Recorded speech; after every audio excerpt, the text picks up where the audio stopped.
Armored Core 6, Fires of Rubicon, today on CFM Radio. Drix has played it, I've played it. I don't know, I think you might have gotten farther in it than I have, Drix. Like, it's possible.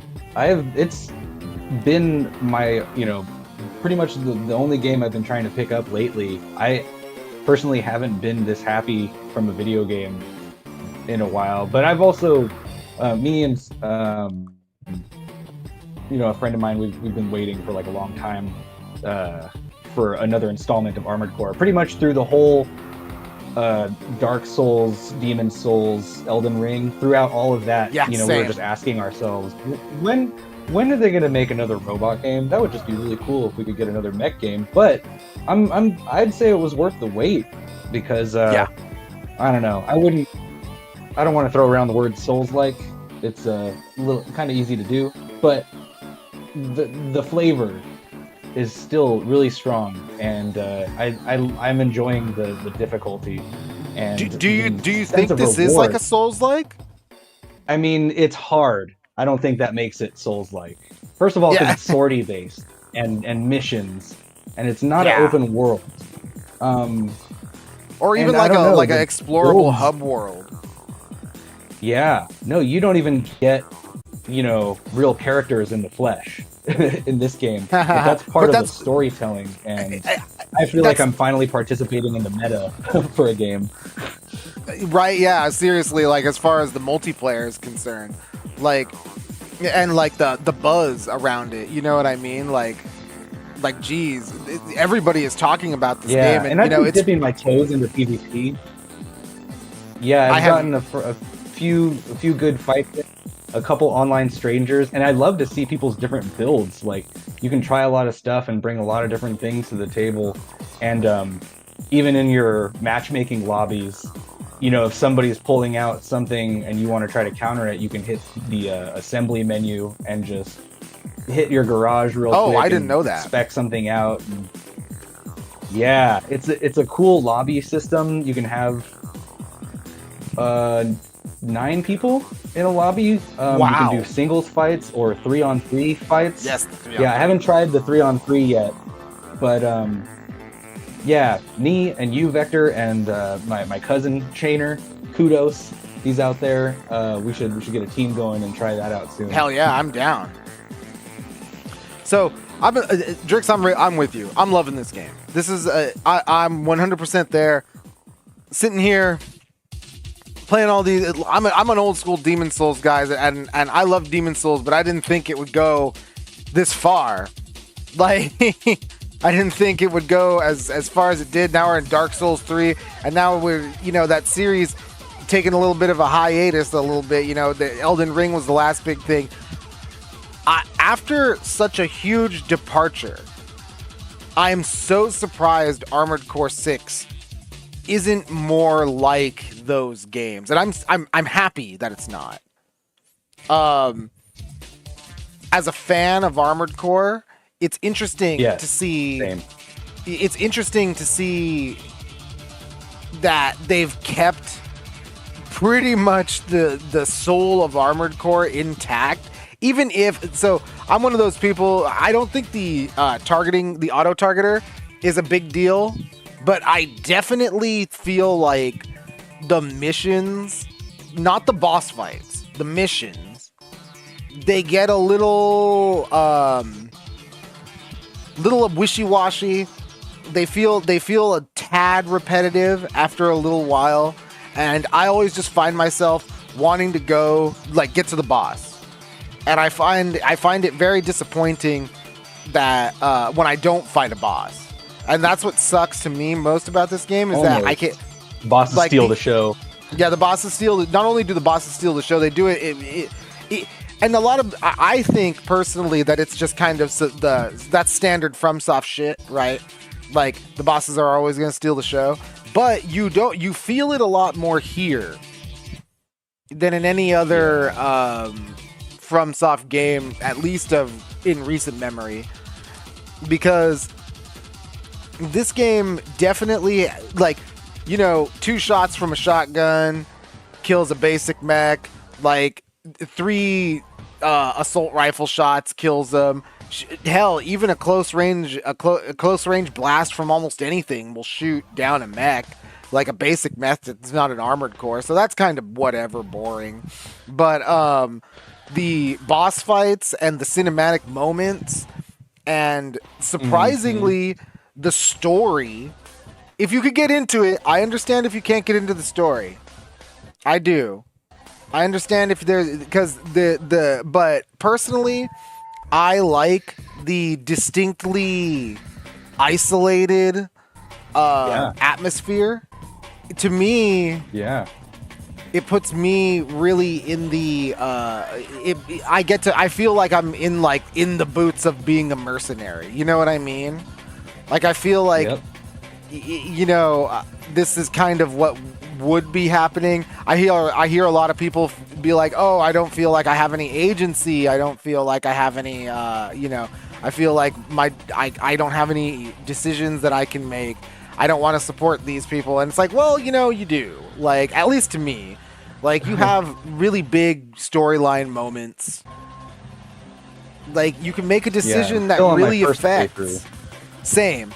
And it really affects, but I already know, like, I took a mission that I had a branching path that clearly would have led me down another path if I would have chosen the other one. I thought about it the other day, and I was like, maybe a couple of the missions would have been the same, but I wouldn't have fought one of the bosses that I fought the same way, I don't think.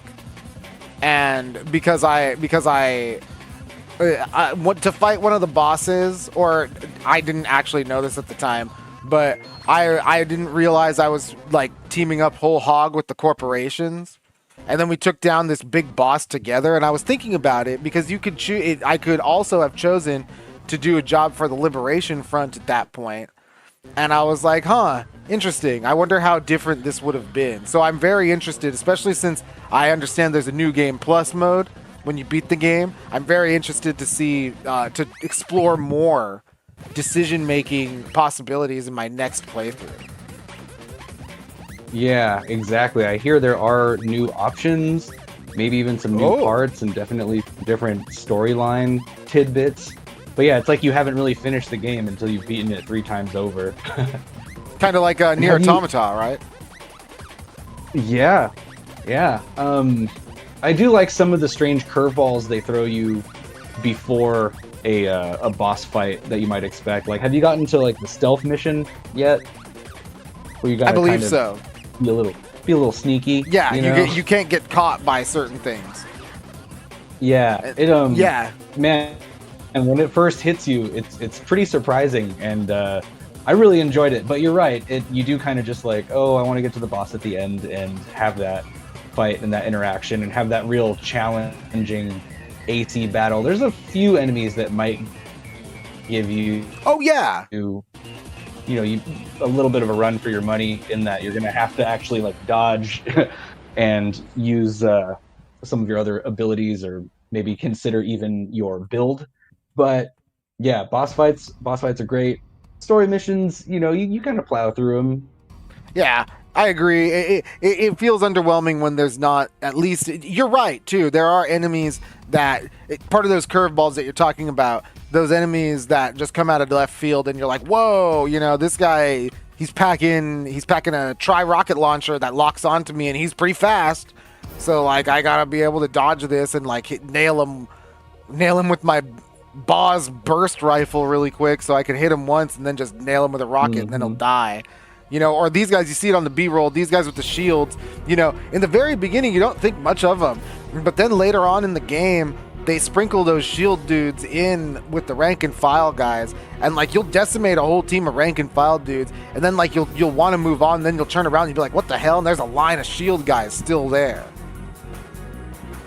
Yeah, and it's kind of disappointing when you see your bullets just bounce off of them or one of the bosses or something. That's why you jump into that laser sword, baby, or your melee weapon of choice. Yeah, I do love melee.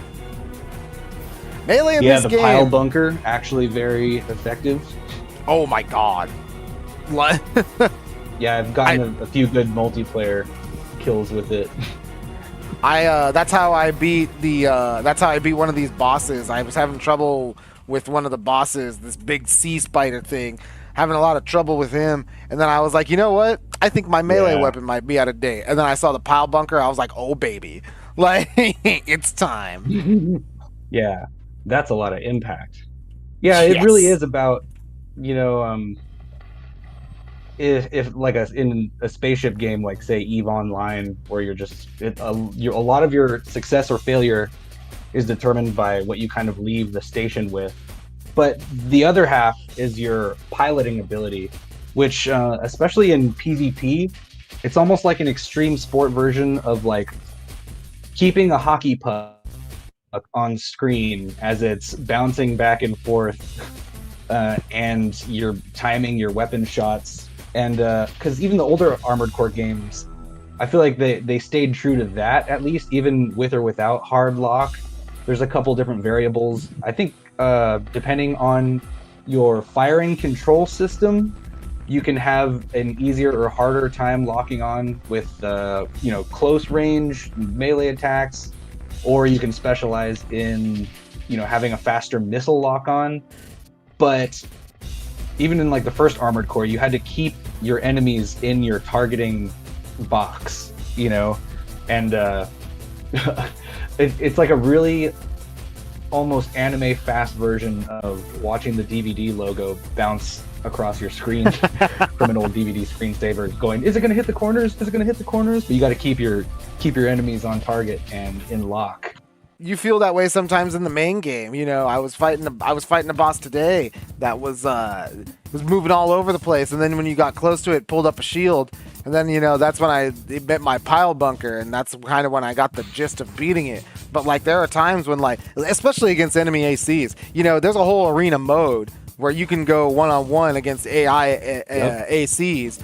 And some of those ones get crazy, especially later on. They use weapons that you're not expecting. Some of those ones, like those reverse leg ones, are super fast. And they'll hit you from they'll get behind you, and then they just start wreaking havoc. So nasty. But I think that it's really fun, especially like what you were saying when you were saying how you gotta make sure that your targeting system is in check for what you want to do.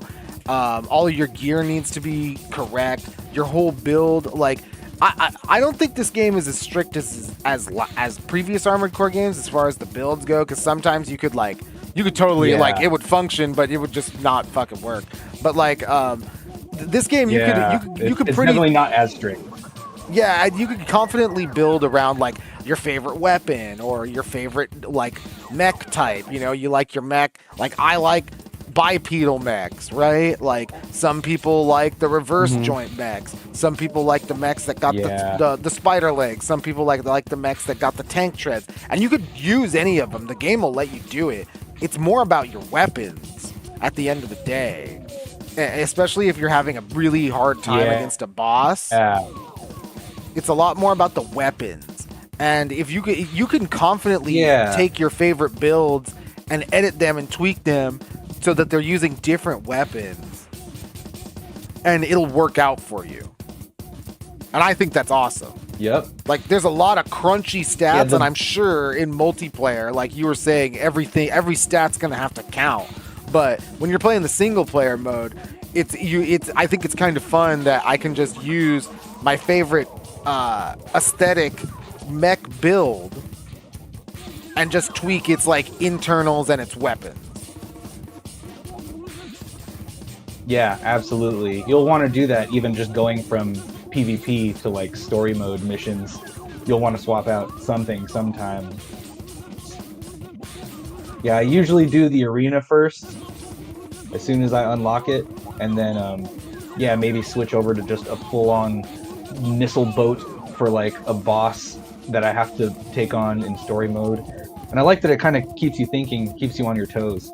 And you have pretty much a balance between your body being either fast or heavily armored, or just really mobile versus really strong and tanky.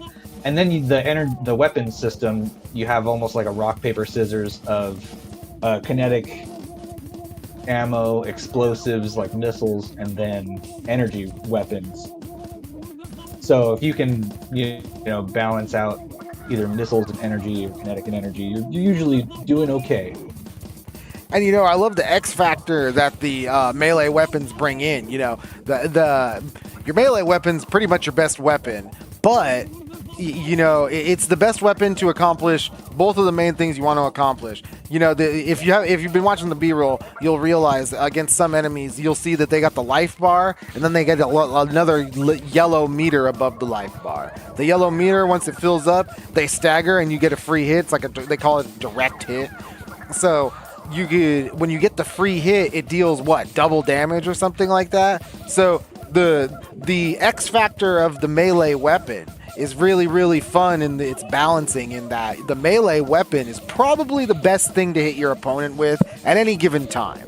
Whether you want to stagger them, whether you want to deal the big damage with a direct hit, you know, it doesn't matter what you want to do. The melee weapon is going to be probably the thing that you want to do.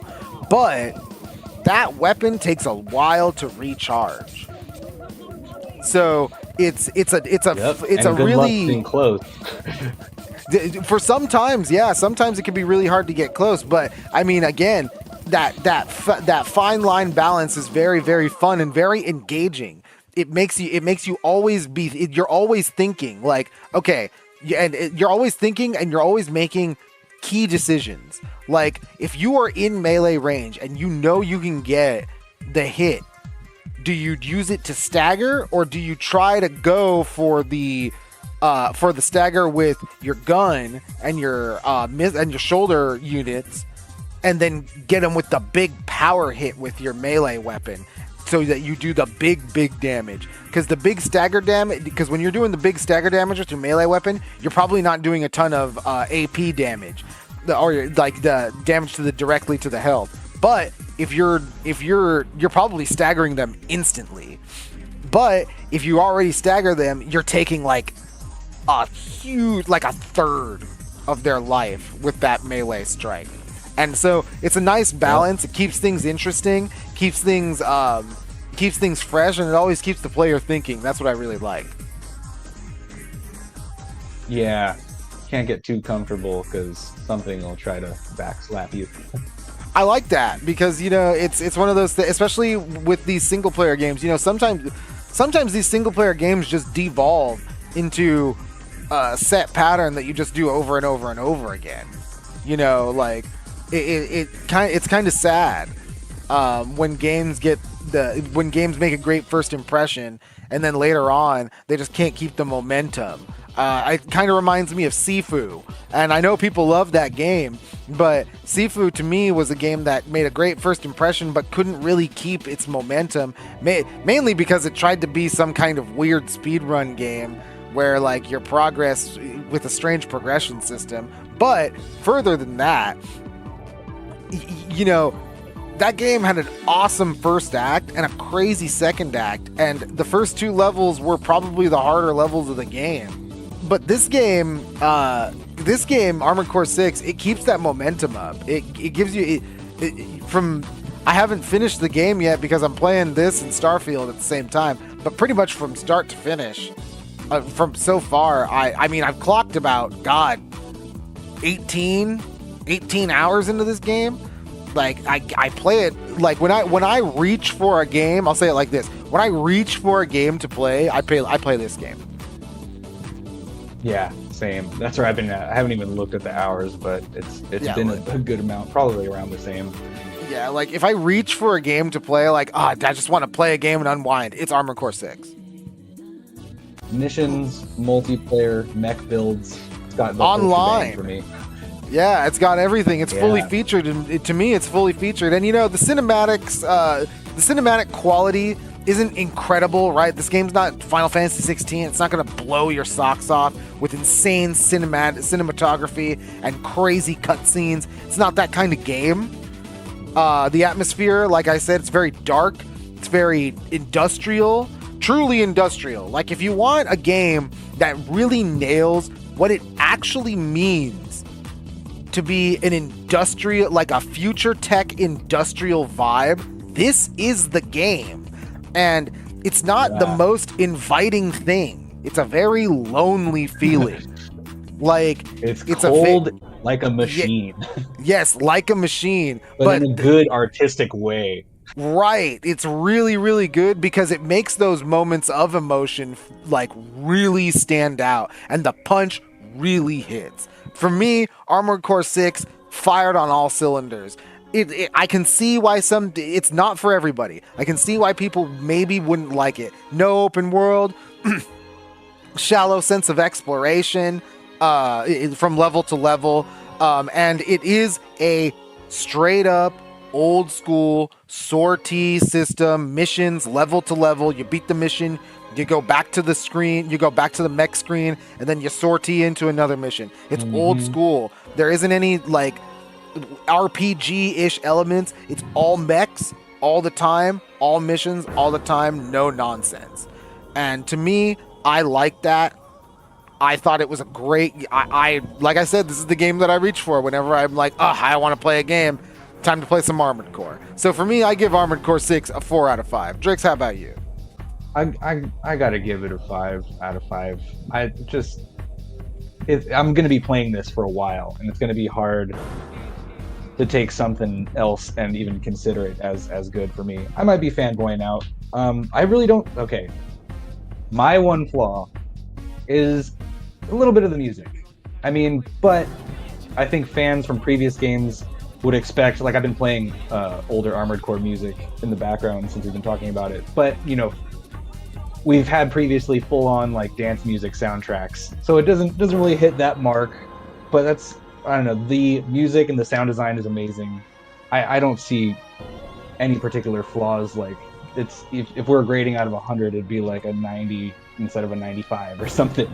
But yeah, perfect game for me. 5 out of 5. 4 out of 5 from me. 5 out of 5 from Drix. I don't know what else you need. Go pick up some Armored Core. Fully featured game, no microtransactions. Another funny thing that I've heard around the internet, Matt Kyle on the Sifted podcast said it too. All these people saying, and these kids saying, oh man, we get all these colors for our mech for free? I don't need to pay? Yeah, no V-Bucks, none of that activity. You know, you don't need to load up a game card that you buy at a convenience store. You can just be creative and design your own emblem and even share it with your friends. Yeah, I spent a little bit of time on my emblem too since I started playing PvP, and I was like, well, the Raven looks nice, but I need to stand out a little bit and write something that says Venom. That's another thing that I gotta do. I multiplayer has eluded me because I gotta get on that emblem game, you know.